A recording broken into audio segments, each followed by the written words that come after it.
നിലവിൽ അത്തരം ആശങ്കപ്പെടേണ്ട സാഹചര്യങ്ങളൊന്നുമില്ല. തെക്കൻ ഇസ്രായേലിലുള്ള അരാദ, അതുപോലെ തന്നെ ദിമോണ എന്നീ നഗരങ്ങൾ കേന്ദ്രീകരിച്ചാണ് നിലവിൽ ഇത്തരം ആക്രമണം നടന്നത്. ഇസ്രായേൽ സമയം ഇന്നലെ വൈകിട്ടായിരുന്നു ഈ ആക്രമണങ്ങളെല്ലാം ഉണ്ടായത്. നിരവധി ഒരു കനത്ത നാശനഷ്ടം തന്നെ അവിടെ ഉണ്ടായി. വ്യാപകമായി നിരവധി കെട്ടിടങ്ങൾക്ക് കേടുപാടുകൾ സംഭവിച്ചു. ഒരുപാട് പേർക്ക് പരിക്കേൽക്കുകയും ചെയ്തു. ഏതാണ്ട് 100ഓളം പേർക്ക് പരിക്കേറ്റതായിട്ടാണ് ഔദ്യോഗികമായിട്ട് നമുക്ക് ലഭിക്കുന്ന വിവരം. ഇതിൽ 88 പേർ ഗുരുതരമായ അവസ്ഥയിൽ ആശുപത്രികളിൽ ചികിത്സയിലാണ്.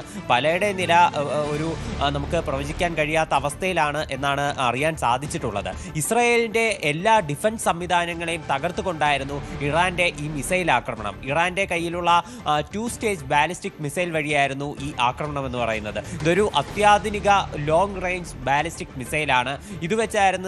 ഇതുവച്ചായിരുന്നു ഇത്തരത്തിൽ ഒരു കനത്ത ആക്രമണം ഇസ്രായേൽ നടത്തിയത്. ഇസ്രായേൽ സൈന്യം തന്നെ സമ്മതിക്കുകയായിരുന്നു അവർക്ക് ഇറാന്റെ ഈ മിസൈൽ സംവിധാനത്തെ പ്രതിരോധിക്കാൻ സാധിച്ചില്ല, ഇതിനെ ഡിറ്റക്ട് ചെയ്യാൻ സാധിച്ചില്ല എന്നെല്ലാം അവർ തന്നെ പറയുകയുണ്ടായി. ഈ ആക്രമണത്തിന് ശേഷം ഇസ്രായേൽ പ്രധാനമന്ത്രി ബെഞ്ചമിൻ നെതന്യാഹു അദ്ദേഹം പരസ്യമായി തന്നെ പ്രതികരിച്ചിരുന്നു. അദ്ദേഹം പറഞ്ഞത് ഇസ്രായേലിന്റെ സൈന്യത്തെ കൂടുതൽ ശക്തമാക്കും, ശക്തമായിട്ടുള്ള തിരിച്ചടികൾ ശത്രുക്കൾക്ക് നൽകും എന്നെല്ലാം ബെഞ്ചമിൻ നെതന്യാഹു മാധ്യമങ്ങളോട് സൂചിപ്പിച്ചിരുന്നു.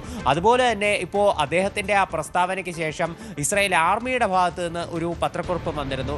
ഇസ്രായേൽ ആർമി ടെഹ്റാൻ കേന്ദ്രീകരിച്ച് ആക്രമണങ്ങൾ, തിരിച്ചടികൾ നടത്തുന്നതായിട്ടായിരുന്നു പറഞ്ഞത്. ടെഹ്റാനിലെ സർക്കാർ സ്ഥാപനങ്ങൾ കേന്ദ്രീകരിച്ച് തങ്ങൾ മിസൈൽ ആക്രമണം നടത്തിയിട്ടുണ്ട് എന്ന് IDF പ്രസ്താവന ഇറക്കി. അതിന് പിന്നാലെ ഇപ്പോൾ ടെഹ്റാനിൽ കൂടുതൽ സ്ഫോടനങ്ങളടക്കം റിപ്പോർട്ട് ചെയ്തതായിട്ട് വിവരമുണ്ട്. അപ്പോൾ ഇറാന്റെ ഇസ്രായേലിലേക്കുള്ള തിരിച്ചടിയും അതുപോലെ തന്നെ ഇസ്രായേലിന്റെ അതിനുള്ള പ്രതികാരവും എല്ലാം തുടർന്നുകൊണ്ടിരിക്കുകയാണ്. ഇറാനിലുള്ള ചില ന്യൂക്ലിയർ ഫെസിലിറ്റികൾ കേന്ദ്രീകരിച്ച് ഇസ്രായേൽ ആക്രമണം നടത്തിയതിന്റെ പ്രതികാരമായിട്ടായിരുന്നു ഈ ആക്രമണവും ഉണ്ടായത്. എന്തായാലും ഇറാനിലെ ആണവ നിലയങ്ങൾക്കും നിലവിൽ കേടുപാടുകളില്ല എന്നുള്ള വിവരമാണുള്ളത്. ഇവിടെ ഒരു ന്യൂക്ലിയർ എമർജൻസി എന്തായാലും പ്രഖ്യാപിച്ചിട്ടില്ല.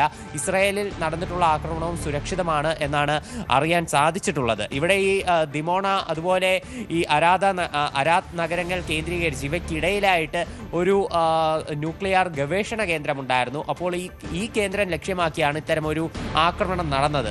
എന്തായാലും വ്യാപകമായിട്ടുള്ള നാശനഷ്ടങ്ങൾ തന്നെ ഈ സംഭവത്തോടെ റിപ്പോർട്ട് ചെയ്തിട്ടുണ്ട്.